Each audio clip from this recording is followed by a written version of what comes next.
c'est de la Béatrice Massé, hag a zo ar bez-prezidentez neve kargos ar zevenadur. Hag a mon vont da gregi moarvad, on a c'hoant mais on eus kroget da la 4C place, Renat eus glad zevenadurel inizi Breis.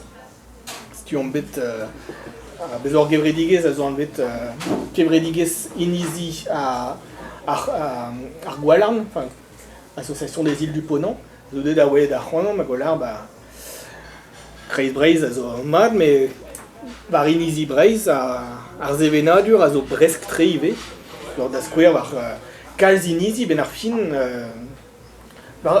neus enez ebet l'er ma zo muier vit anterkant-dregan neus enfin, var tout an inizi zo dan o betan anterkant-dregan neus an tiez hag a zo perc'hennet gant tud o chom e diavez an enezen. Hag var inizi zo, vel molenez pe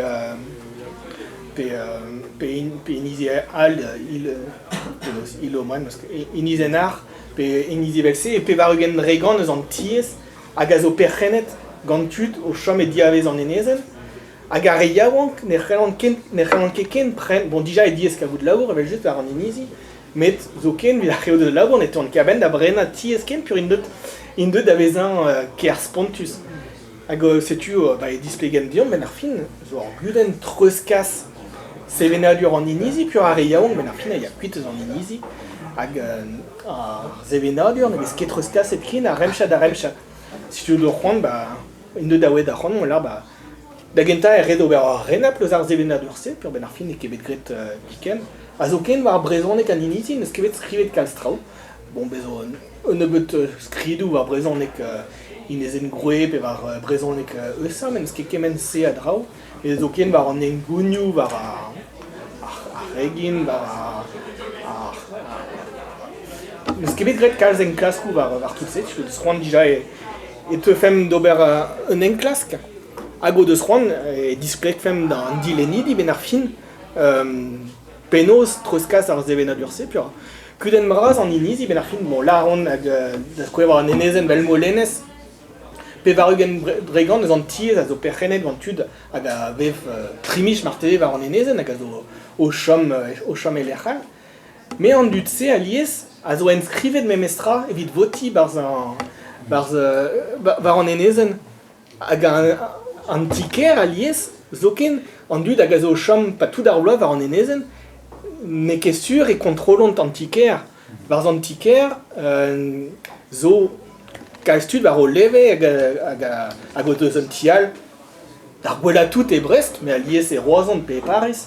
Ar pez a grou ben ar fin un digen poez pur ben ar fin a rezo an tiker, zo kal an eo n'in ket zo ken a rezo e kargos ar zevenadur, ni nan evezont kouzlar nitra ar zevenadur an enezen.